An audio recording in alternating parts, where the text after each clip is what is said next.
Hey there! We're making something really fun today. It's a Spanish tortilla, and I'm starting by thinly slicing some sweet potatoes. Now, let me explain. Spanish tortilla is not this. This is what we think of as tortilla in the States, not so in Barcelona. It's something totally different, usually made with regular potatoes, like white potatoes. I thought I would beef it up a little bit with some beautiful color and amped up nutrition, adding some sweet potatoes to my mix. And so you need to thinly slice them. I'm using a mandolin to assist me. If you don't have a mandolin, which you have to use with caution, just take your time and slice them as thinly as you can. And I've kind of got half moon shapes here. I worked up quite a sweat with that. And I'm going to put all those potatoes in my skillet, and I have a good 2 tablespoons of olive oil in my skillet.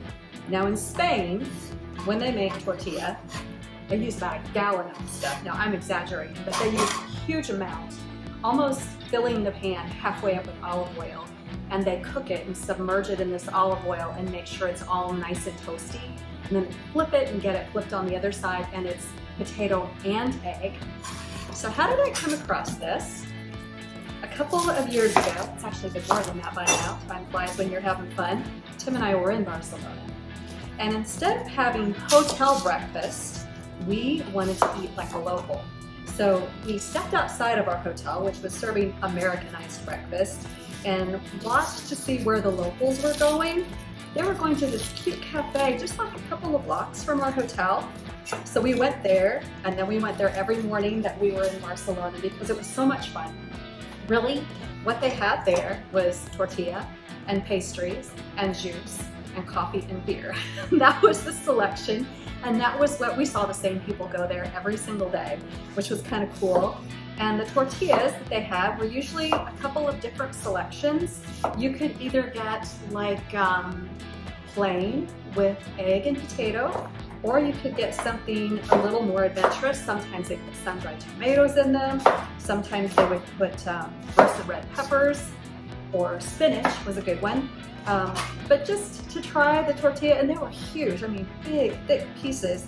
And Tim and I would usually share it. And the juice, probably Valencia oranges, and they put it into this massive juicer, just the whole orange, and it would come down and squeeze out glass after glass after glass.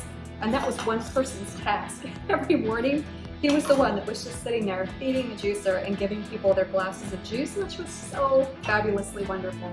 So I added to my potatoes a half of a white onion, white or yellow. It just helps to keep the colors nice and pretty. And then you want a little bit of salt. Now, if you use white potato for this, I feel like you need more salt. But when you're using a sweet potato, you get the sweetness, you get more flavor, so you don't need as much salt. And I'm going to use a little bit of pepper, but then I'm also going to add some spice, and you can leave this out if you don't want the spice in it, of ALEPPO pepper flakes, which are, they're smoky, florally, they're not as hot as like chili flakes you typically would use. So that was kind of like my introductory to chili flake because it's not as hot, and it also has that other beautiful flavor going on in it. And then, because this is Spain and I want a little smoky essence to it, I'm going to add about a half a teaspoon of smoked paprika. And once this all starts to cook, this just takes a little bit of time. I almost forgot, for flavoring this time, I'm going to add a chicken sausage. This is just one chicken sausage that I have diced up very, very finely. And that gives it a ton of flavor. You would not believe, if you use chicken sausage and things like this, the flavor, there's a lot of it that comes from the chicken sausage, so you don't have to do as much work. All I need to do is let this cook, and about 20 minutes from now, I'm going to add the eggs, and then we're going to do the flip, which we're going. I gave my potatoes a stir. They're starting to cook down a little bit, and I can really smell that smoked paprika, and I want to cover them. Now, I don't have a lid that fits this pan, so I'm going to use a plate. And then I'll just remember when I need to lift up this plate to use a hot pad, because it'll burn. Okay, we need 5 eggs. I just need to give the eggs a little bit of salt and pepper, and I'm going to beat them up.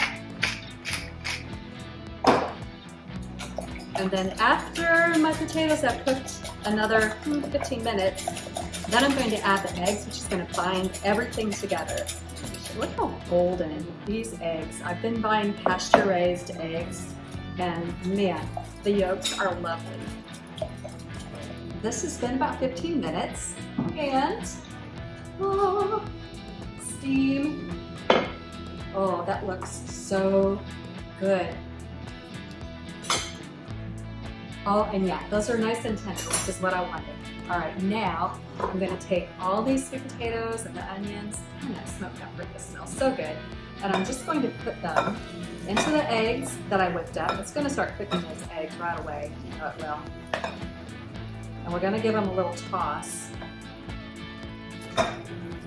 Starting to get some crispy bits on the bottom, which is what I wanted. Perfect. Oops.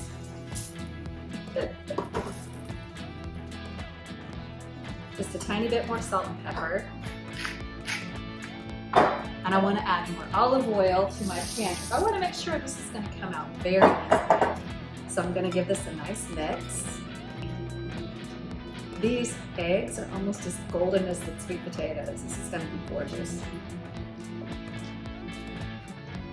All right, and then back into this pan it goes.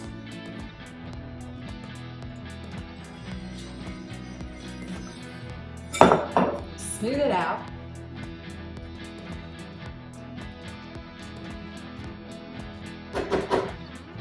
And essentially, you just want to let it cook until the egg looks like it's starting to set. And then the hardest part, we're going to flip it. I'm going to have some assistance, but you'll see how it's done. All right, it's almost set, and I need to flip it now. The egg is just a tiny bit liquidy on top, but not a lot. And so I'm going to use my plate again.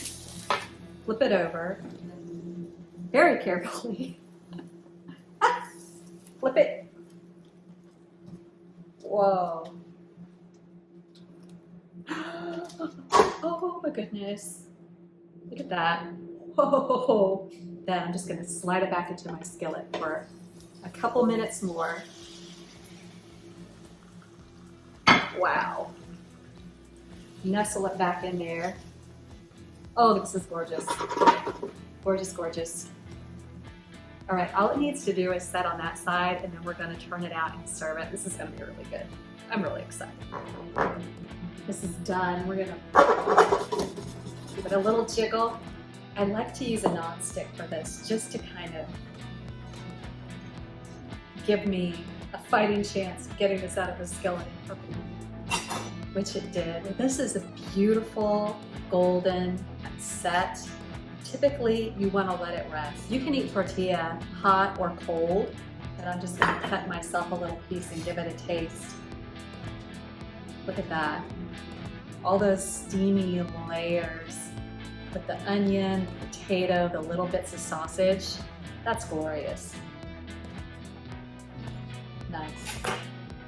And I want to give it a sprinkling of some cilantro. You could also use parsley if you wanted to, just to give it a little splash of green. All right, right in the corner. Oh wow. This is so good. That sweet potato is sweet. It's just beautiful. And then creamy eggs that are in there just kind of bind it all together. And it gives these great flavors. You get a little pop from the chicken sausage and the brightness of the cilantro that I just added to the top. This is a marvelous dish. It's cheap eats, it's delicious, and it so reminds me of Barcelona, and I'm ready to go back. Give this one a try. The recipe's on tkfoodie.com, and there are pictures of our Barcelona trip there too if you're interested. Check it out.